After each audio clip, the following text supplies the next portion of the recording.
Yo, what is happening, guys? Welcome back to the Let's Talk Fighting Challenge. You can tell by the title on the thumbnail. We will be predicting Misfits Extra Series 7 today. And that is right. It is literally just around the corner. By the time you're seeing this, it is literally probably Friday, which is one day before the fights. And I'm excited. I don't know about y'all, but I've been excited from this from the get-go. But as time went on, the excitement, the enthusiasm, the hype has built, and I am fucking ready. But today we're going to be going over the predictions. Now, I am just going to quickly go over the predictions on the undercard. The main three fights Salt Poppy versus Anthony Taylor, Deji versus Swarms, and KSI versus Joe Fournier. I'll go into a bit more detail, but I just want to go over the undercard too, but I want to go over them quickly because I'm not going to lie, I don't really have much of an opinion on the undercards because I don't really know a lot of them, but we'll go over them nonetheless. First off, we got on the prelims, Boogie versus Wings Redemption. Now this one, I don't really know. I don't watch either of them. I know they're both OGs in the scene or something, or at least Boogie is. And literally, I think this is going to be one of those fights. They're both big. They're both going to tire very easy. It's going to be a slop fest. And I'm going to give it to Wings Redemption for the main part of the footage I've seen. Wings Redemption seems to have a little bit of natural skill. Like, for his size, like the punches you'd view it as, for his size, he throws them well. And also, he's big as well, but he's not as big as Boogie, and I feel like that will probably benefit him because weight can add the power, but weight can obviously also tire you down. So I'm just gonna go Wings Redemption with that one, just because of the little bit of natural skill and a little bit less weight. I'm gonna go with him. Next up, we got Lil Belzy versus Lil Kimchi. Now this one, Lil Belzy has more experience, but Lil Kimchi has the intensity. Lil Belzy has the height and the reach. Lil Kimchi again has the intensity. I'm gonna make this one real quick. This one's very exciting. Lil Belzy, I feel like, is the obvious pick to win this fight, but you know what? I'm gonna go with Lil Kimchi real quick. I feel like she's just gonna push in. I feel like she has intensity. She looks like she can take a punch, and I got her winning. So that's what I think. I think this is probably gonna end by TKO, and I got that. Tennessee Fresh versus Pagely. Now in this one, I don't know much about either of them, but watching them workouts, Tennessee has a little bit of like natural skill there. They neither of them be training very long. Neither of them look bad, but she just looks like she can be in the move. She can be a little bit light on her toes. She can put a combo together. Now they don't really throw many combos. They kind of throw the same combos, but I feel like once they get in, the game plan's going to go out the window anyway, and they're going to go right for it. But if I had to choose, I got my money on Tennessee winning this fight. That's who I'm going with. That is my pick to win this fight. Let me know in the comments below who you think is going to win, but I got Tennessee for that one. Fariz versus DK Money. Now this one, I've seen DK Money fight once, which was against King Kenny, and he got knocked out. He did fight against Nick Ireland. I did watch that fight, but DK Money kind of just threw the punches, hoping that they would land. Fariz, or I'm sorry, however you say his name, I've seen his fights. The only issue is he has only fought with headgear by the seams of it, but he knows how to create distance, and he knows when to throw and how to throw those punches. And even though he has the lack of headgear, which we saw in the King Kenny versus my mate Nate fight, which obviously matters, I'm still going to go with Fariz winning this fight. I think he's going to come in. I just think he's going to outbox DK Money. I think he's going to land more shots. I think he's going to create distance. And I think he's going to come away with the victory, probably on decision. Now we move on to the three main fights. We got Salt Poppy versus Pretty Boy Anthony Taylor. Now this one I'm excited for. My only issue with this one is it is only 3 rounds. And that is disappointing. That is disappointing because I wanted more rounds. But either way, Salt Poppy's going to come in as the boxer in this one. Anthony Taylor's going to come in as the brawler in this one. Anthony Taylor's literally admitted that. He said, you're going to come in and try and box. I'm not going to try and box you. I'm going to come in and make this a fight. Anthony Taylor even said, I can't box, but I can fight, and that is it. I think Anthony Taylor's going to come in. His game plan is he's going to come forward. He's going to try and make it a dirty fight. He's going to try and get that big overhand right that he actually caught. I think Israel's Virgo said that he caught him with that a couple times. Obviously not devastating enough to win the fight, but he did catch him with that a couple times. It is quick. It is a powerful shot. I think he's going to come out, push the pressure, try to do that. I think Salt Pop is going to do what he did against Josh Bruckner. I think he's going to come out. He's going to stay in the back foot. He's going to use his jab. He is going to be the boxer, and he is going to try and outbox Anthony Taylor. I think what he's going to do, he's going to come out, do what he did against Josh Bruckner. Like I said, Then he's going to hit Anthony Taylor a couple of times. Then I think he's going to switch up the pace a little bit. And I think he's going to push forward a little bit and try to back Anthony Taylor down. I don't think Anthony Taylor will go down, though. And I think it will literally just be the thing of, I think they'll clash, but Saul Poppy will stick to being the boxer and not try to slug it out with AT. This one's a hard one because I got Saul Poppy winning this fight, but I don't know if Saul Poppy wins by decision or finish because Anthony Taylor hasn't really been knocked out by anybody. You know what I mean? Like, he fought against Tommy Fury, went the distance. He fought against Idris Virgo, got the distance.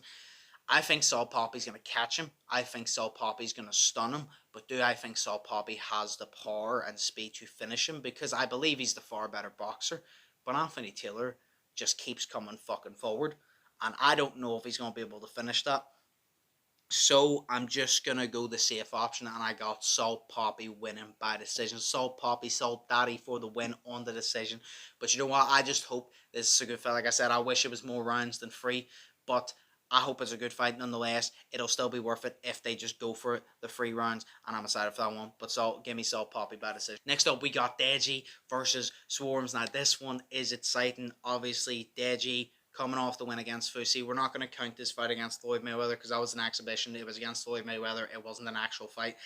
It taught him a couple lessons, but it wasn't an actual fight. So he's coming off a win against Fusi. Swarms coming off the win against Ryan Taylor. Now, Swarms did say this, and this is a good point. Swarms said that everybody's hyping Deji up, putting Deji in their top 5, and I brought this up too, and I said I like Deji, but one thing I think everybody's overlooking is everybody looked at Deji beating Fusi and goes, oh, Deji's top 5, he's amazing. Do I believe Deji has natural skill? Yes. Do I believe if Deji put in the work, he could be very good? Yes. But at the same time, we can't rank Deji as high as we're ranking him because he's only won 1 fight in 3 fights. He fought Jake Paul, he fought Finney Hacker, he fought Alex Wasabi, and he fought Fusi. 4 fights. We're not going to count the Jake Paul one. 4 fights. He has literally won 1, and it was against Fusi, who didn't actually throw back. You know what I mean? Swarms, he obviously beat Ryan Taylor by breaking his eye socket, but I think that was one of those cases of, I think Swarms does have power, I think he does have speed, I think he does have accuracy, but I obviously don't believe he went in there with the intention of having to break his fucking eye socket. So I think that they both are coming off a win, that it is a win. It is something that you're like, yeah, that's on my record. I'm proud of that, but it's something that doesn't really show us where you're at because Deji fought a punching bag and Swarms, got a nice job. And it was a nice job, but it obviously did more damage than he intended because he didn't think he was going to do that. But either way, they're going to come out. They're both coming off a win. They're both coming off a type of win where we didn't really get to see much. I do think Deji is the more experienced. I do think Deji is the more skilled one, but I was watching him workouts, and Swarms has impressed me with his speed. The feint, Swarms is up there. Not only is he jabbing real quick, he's showing the speed, but he's ducking and diving like that. He's doing what he did against Ryan Taylor. He's not keeping his head still in a straight line. He's moving. Obviously, Deji's good at the reflexes and all that, but Swarms has proven that he is also good, and he's had longer to train now against Deji, and he's lost a lot of fucking weight. Fair play to him. So I'm excited for this fight. In this fight, I think we cannot underestimate Swarms because we have not seen his full skill set. I think Swarms is going to come out. I think he's going to be a lot better than a lot of people think, and I think this fight is going to be competitive, but I do have Deji coming out as the victor. I don't know if it'll be by decision. I don't know if it'll be by stoppage. This one I cannot predict how he wins, but I do believe Deji wins. But as I said, I do not think by any means Deji wipes the floor with Swarms. I think Swarms comes out and he makes the competitive fight. And I think it all comes down to what Deji we get. If we get Deji against Fusi, which is he comes out and he actually throws hands and he wants to win, then I think he might finish Swarms. If we get the Deji that fights Alex Wasabi, I think Deji still might be able to put it off if he still throws hands because of the defense, but at the same time, if he doesn't throw as many hands and Swarms pushes the pressure, Swarms might get an upset. You never fucking know, and as I said, we can't underestimate Swarms here. We don't know his skill set. Man might come out and knock Deji out. You never know. But I'm excited for this one, but I'm going the safe option. Give me Deji. I don't know if it'll be stoppage, don't know a decision, but give me Deji nonetheless. But you know what, fair play to both men. And see, to be honest, I don't even know who I want to win. I just want to see a good fight. But moving on to the main event, KSI versus Joe Fournier. Now, this one is exciting. Obviously, KSI is coming off the win against FaZe Temper. Very confident. Finished them in the first round. Joe Fournier is coming off whatever fucking win he had last. I don't even remember when he fought last. I'm not gonna lie. I know he fought on a Jake Paul undercard whenever Jake Paul fought Ben Askren. Yeah, I think that's about it. But anyway, Joe Fournier, 9-0, WBC champ. I mean, it's not like a legitimate champ by what I've heard, but 9-0 pro boxer nonetheless. So he has more experience than KSI. But one thing I will say is, although he is more experienced than KSI, KSI and him have technically both been doing it the same amount of time, in my opinion, because Joe Fournier fought. People say he's been boxing 10 years, but in those 10 years, he's had 9 fights, and he had, I think, 5 active years. Then he went away for like 5 years, and then he's just came back within the past couple of years. So realistically, their experience isn't as far apart as people think. I think KSI is going to come out with the power. I think he's going to come out with the intensity. I think he's going to come out and push the pressure. I think he's going to come out being the more athletic one. I think Joe is going to try and be the more tactical one.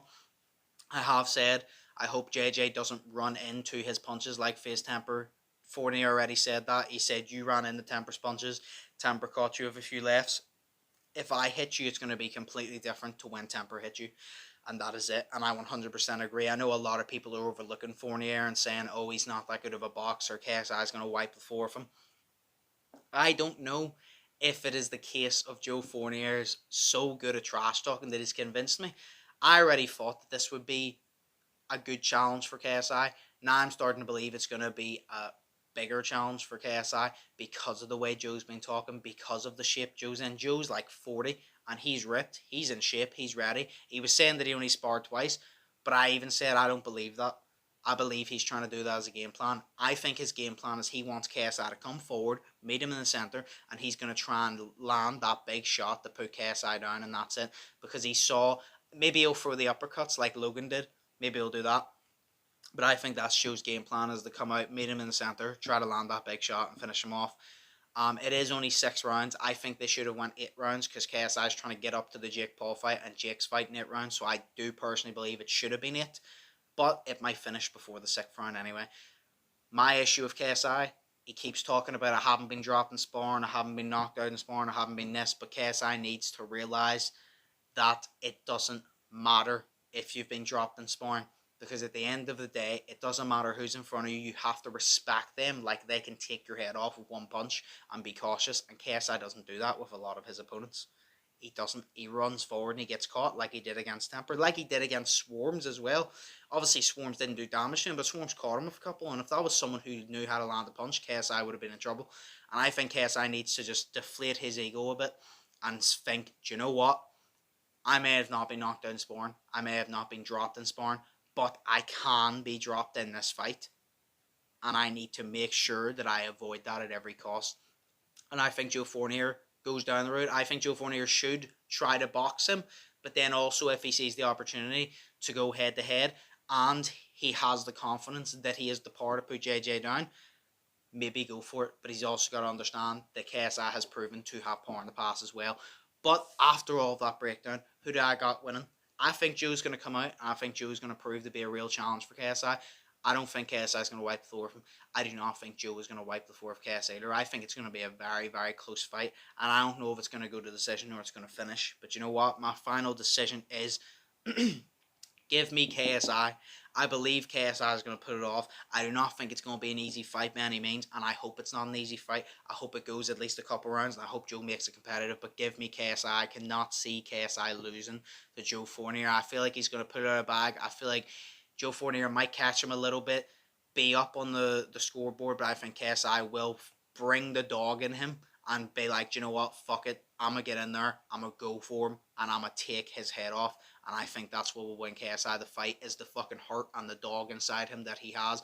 I think Joe has an ego and a dog inside him too, and I don't think it's going to be easy. As I said, I think they're going to go head to head, butt heads, but I got KSI coming out on top. And you know what? I'm going to give KSI the win by TKO. I think that he finishes him. I don't think he flatlines him, but I think he does enough damage to get the ref to step in and go, do you know what? It's over. You've done it. I think he catches him, maybe busts Joe open a little bit. I don't know, but I got KSI winning that one. But that is my Misfits 7 predictions. This is probably a long-ass video, so I'm going to run it over real quick. That's my Misfits 7 predictions. Let me know in the comments below what y'all think. Who do y'all got winning each fight? Who do y'all want to win each fight? How do y'all got them winning each fight? Let's have the conversation in the comments below. As always, this will be my last video before the event. So, I hope y'all enjoy the fights. I hope y'all enjoy the event. Hope y'all are staying safe. And I'll see you after the fights. But like I said, let me know down below what is your predictions for the fights. So then we can all see who's right, who's wrong, who got who wants who to win. But as always, hope you all enjoyed the video. Think positive, test negative, have an amazing day. Stay safe, enjoy the event, and I'll see you in the next video. So, peace.